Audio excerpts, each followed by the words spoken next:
Topic: Intermolecular interactions and their role in the functioning of living systems. Number files 4. Key issues. Topic plan.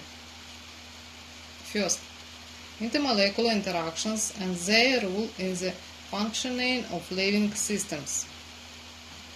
Second, intermolecular and intramolecular forces. Third, receptors of peptide hormones and neurotransmitters. Fourth, hormonal control. The purpose of the lecture: studying the intermolecular interactions and their role in the functioning of living systems. On the molecular level, the way that atoms and molecules interact with one another is via chemical bonds. Now, from chemistry and from physics, we know that there are many types of chemical bonds that exist in nature, but all of these chemical bonds have the same thing in common. They are all electric in nature. So all chemical bonds exist because of the existence of charge on different atoms and different molecules. So for example, if we have two atoms that are a distance d apart, and these atoms are stationary, and atom 1 has a partial positive charge, and atom 2 has a partial negative charge, then these two atoms will attract each other as a result of that attractive electric force. Now, because these are assumed to be stationary, that force is electrostatic, and the equation that gives us the magnitude of that electrostatic force is Coulomb's equation. So the electrostatic force between the two charges is equal to, so the numerator is the product of K, a constant, Q1 the charge of atom 1, and Q2 the charge of atom 2. And the denominator is simply the square of the distance between the center of masses of those two charges. So we see that the larger the charge is, the greater the numerator is, and the greater the attractive force is. And likewise, the smaller our separation distance is, the closer our two charges are, the smaller our denominator is, and the greater the electrostatic force is. Now, the thing about electric force is, it's not only attractive in nature, but it could also be repulsive in nature. For instance, if we have two like charges, so either two positive charges or two negative charges, in both of these cases, the electrostatic force is repulsive in nature, and so in this case, the two atoms will tend to move apart from one another. So unlike gravity, unlike the gravitational force, the electric force that essentially holds and allows the interaction between atoms and molecules is both attractive and in some cases repulsive in nature, depending on the type of charges that are found in close proximity. And all the different types of bonds we're going to discuss in this lecture are electric in nature. So we have two categories of bonds. We have intramolecular bonds and we have intermolecular bonds. Intramolecular bonds are the bonds that hold the atoms together within a given molecule. And intermolecular bonds are those bonds that hold atoms together on different molecules. And intramolecular bonds are on average, on a one-to-one individual basis, stronger than intermolecular bonds. So let's discuss the three types of intramolecular bonds. So we have non-polar covalent, polar covalent, and ionic bond.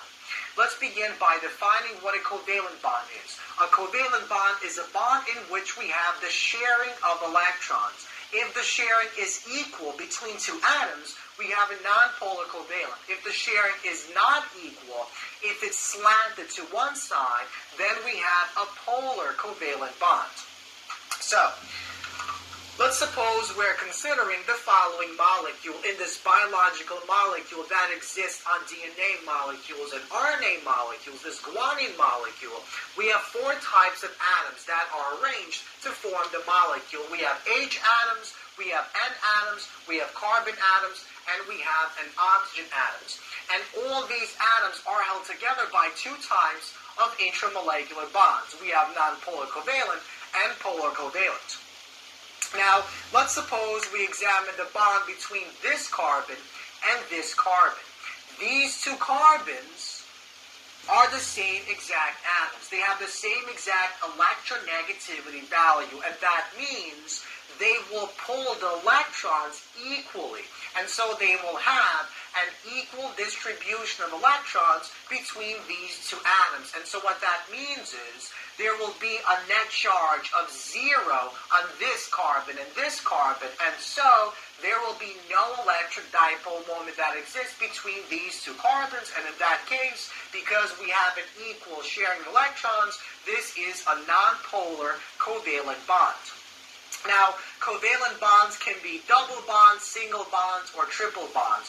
A double bond simply means we have more electron density between the two atoms, and so the two atoms will be closer together, and because the atoms are closer together, that force will be larger. And that's exactly why double bonds are stronger than single bonds, and triple bonds are stronger than double bonds or single bonds. So in this case, we have a double nonpolar covalent bond. Now, what about a polar covalent bond? So let's suppose we examine this oxygen and this carbon. So what can we say about this double bond here? Now, oxygen is not the same atom as carbon, and oxygen is more electronegative than carbon, and that means it will have a stronger force for those electrons. It will pull the electrons closer to that oxygen, and so the oxygen will develop a partial negative charge, that carbon will develop a partial positive charge, and now we have a separation of charge, and that will create an electric dipole moment that will point from the carbon to that oxygen. And because we have the existence of an electric dipole moment, that will create a polar covalent bond. So a polar covalent bond is a bond that exists between two different atoms that have two different electronegativity values. Another polar bond is this bond here. The nitrogen is more electronegative than our hydrogen, and so it will pull the electron density closer, developing a partial negative charge.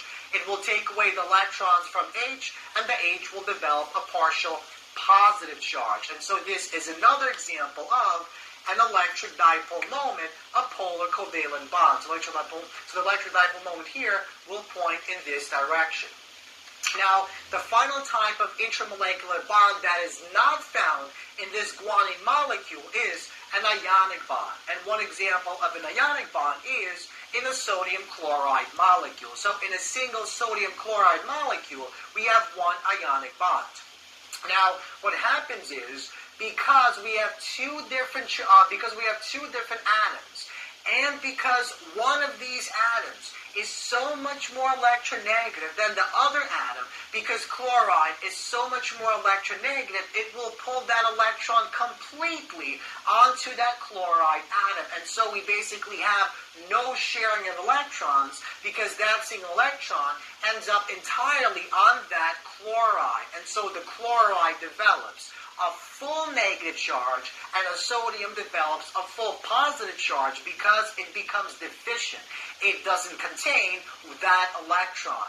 So because now we have the separation of two full charges, we're going to have an electric force that will exist between these two full charges.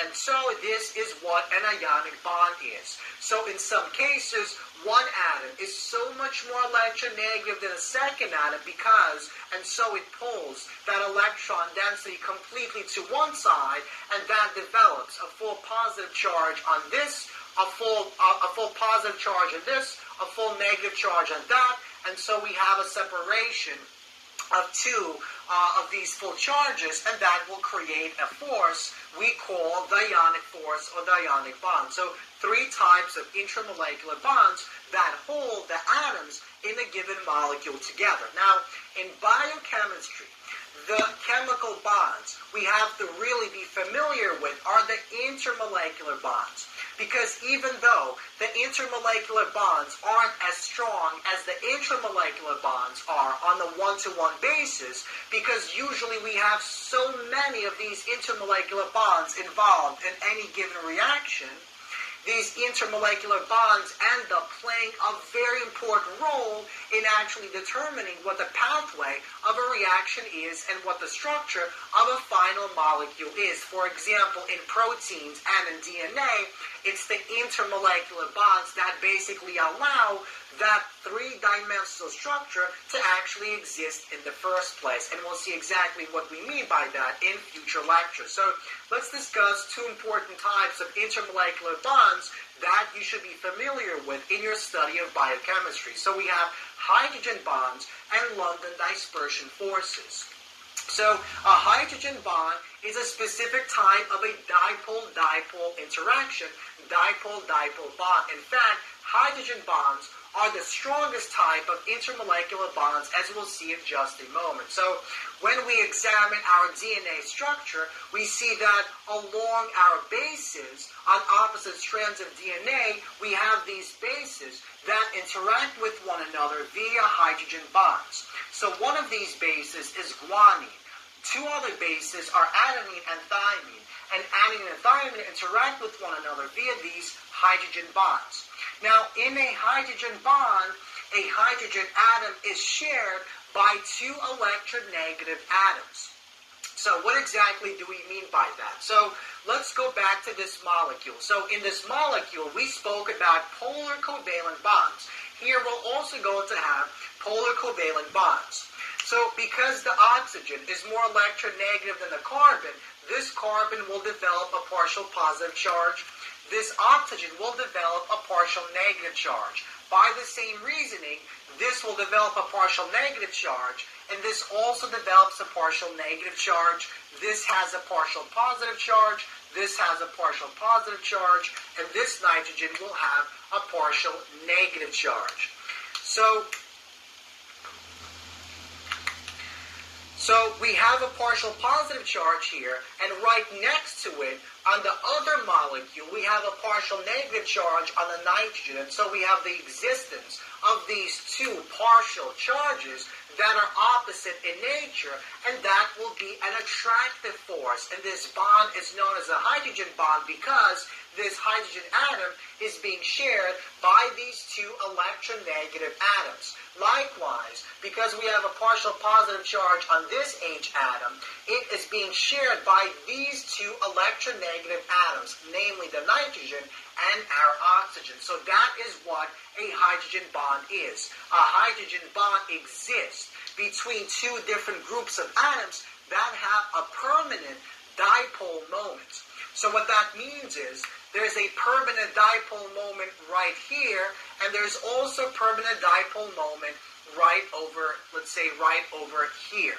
And so these two permanent dipole moments interact with one another, and they form a bond.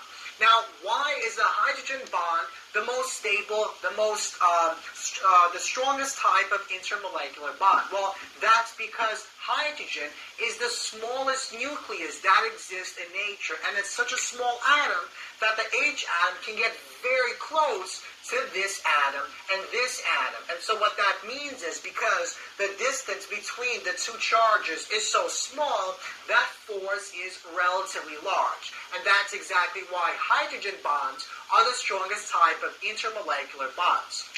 Now, another terminology that you have to be familiar with in your study of biochemistry is what it means for a group of atoms to be an H bond donor and what it means to be an H bond acceptor. So if we examine the following interaction, this group of atoms is our H bond donor, and this is the H bond acceptor. This is the H bond donor, and this is the H bond acceptor. So an H bond donor is basically that group of atoms that contains the intramolecular bond between the electronegative atom and that H atom. So this, if we zoom in on just this diagram, this is our intramolecular bond that exists between these two atoms, and so this is the H bond donor.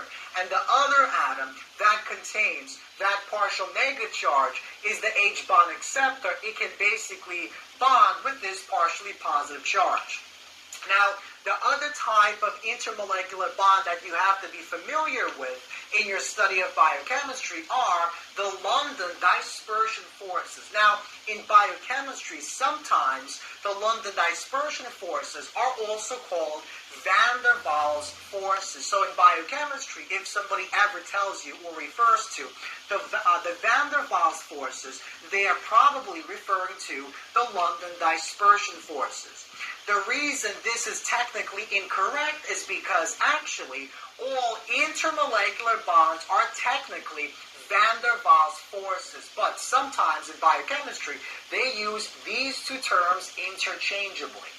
So what exactly is a London dispersion force? Well, it's an electric force that exists between two groups of atoms that have instantaneous dipole moment. So answer the test questions in the online class. Watch the video on the YouTube and send task to the university system. Thank you for your attention.